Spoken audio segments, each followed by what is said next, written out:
할렐루야. 11월 9일 토요일 매일 성경 묵상 가이드입니다. 오늘 말씀은 디모데전서 5장 17절에서 6장 2절 말씀입니다. 여러분, 우리 교회가 소속된 교단의 정치 제도가 무엇인지 아십니까? 장로회입니다. 장로 제도죠.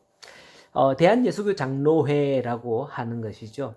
그 장로가 언제부터 있었을까요? 성경에서부터 등장을 합니다. 초대교회 시절에 장로는 교회를 대표하는 자로 등장을 합니다. 그 당시에는 목사나 가르치는 선생의 직분보다도 장로가 교회를 대표하는, 오늘날 같으면 담임 목사와 같은 그런 역할을 했었던 겁니다. 초대교회에는 크게 5가지 직분이 교회에 존재했었던 걸로 성경에 기록되어 있어요. 에베소서 4장 11절에 보면 사도나 선지자, 복음 전하는 자, 전도자, 목사, 교사, 목사와 교사 붙여서 목사라고는 안 나와 있고요. 교사 돼 있죠.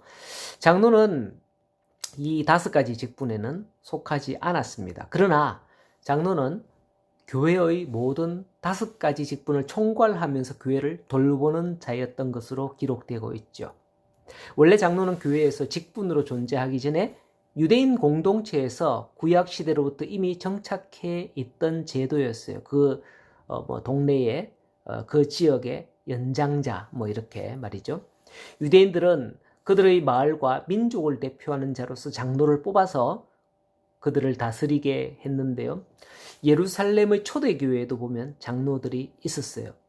당시 유대교회는 제사장이나 선지자 같은 그런 제도였는데 말이죠. 초대교회는 사도들로 구성되어서 교회를 대표하는 그룹이 바로 장로들이었습니다. 그 당시 장로들 중에서 교회를 대표하며 가르치는 장로가 뽑혔던 것이죠. 자, 오늘 본문 17절을 보면 잘 다스리는 장로들은 배나 존경할 자로 알되 말씀과 가르침에 수고하는 이들에게는 더욱 그리할 것이다 라고 하죠. 이걸 그냥 보면 장로를 존경하라는 것보다 그들이 말씀을 가르치는 수고를 하기 때문이다. 이렇게 하고 이해하고 넘어갈 수 있습니다. 그런데 자세히 읽어보면 잘 다스리는 장로들과 라고 되어 있고요. 그 다음에 말씀과 가르침에 수고하는 이들이 이렇게 되어 있는데 나뉘어질 수 있음을 볼 수가 있습니다. 앞에는 장로들이라고 하지만 뒤에는 말씀과 가르침에 수고하는 이들이라고 하는 거예요.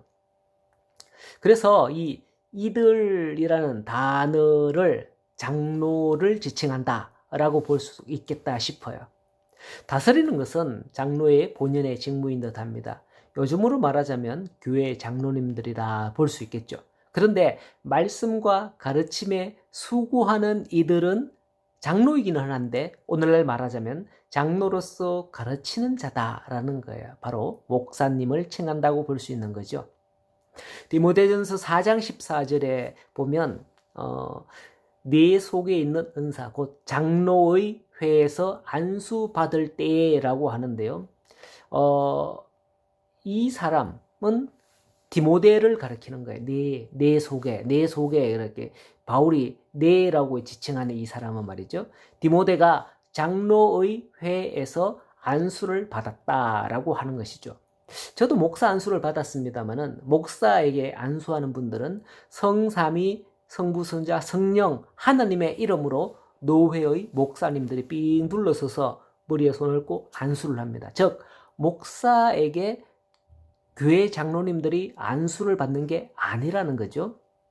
그러나 초대교회 당시는 목사와 장로가 구분되지 않았기 때문에 장로들이 장로를 안수하여 세웠다 보면 될 것 같습니다.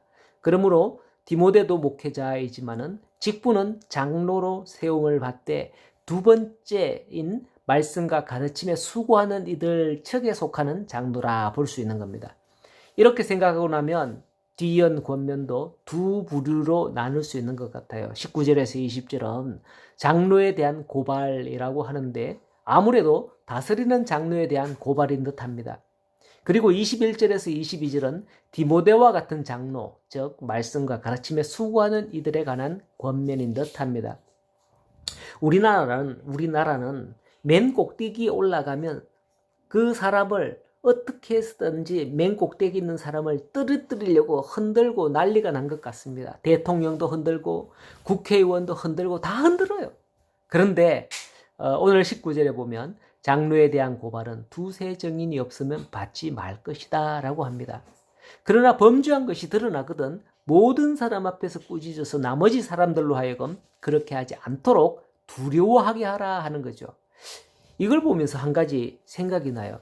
우리나라는 중대한 범죄자들에 대해서 얼굴 신상을 공개하는 제도가 있습니다.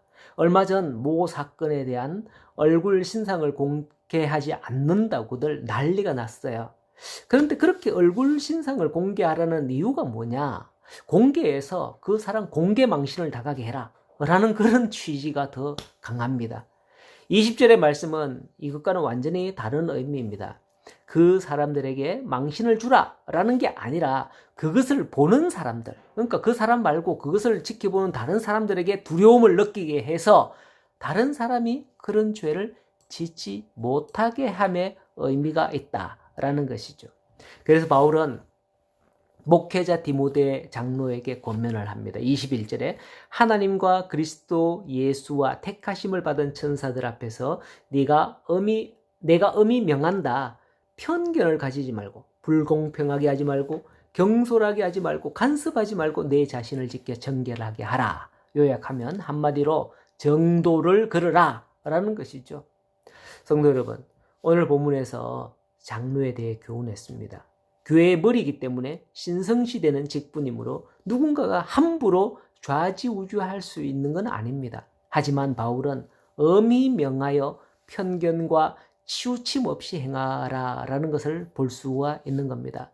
아무도 나를 건들 수 없다라고 생각하지 마시고 오늘도 우리가 교회 안에서 자신 스스로가 하나님의 말씀 앞에서 자신을 돌아보면서 나의 머리 대신 주님의 인도하심을 따라서 나아가는 복되고 귀한 행복한 오늘 하루가 되기를 소원합니다. 오늘도 승리하시길 바랍니다.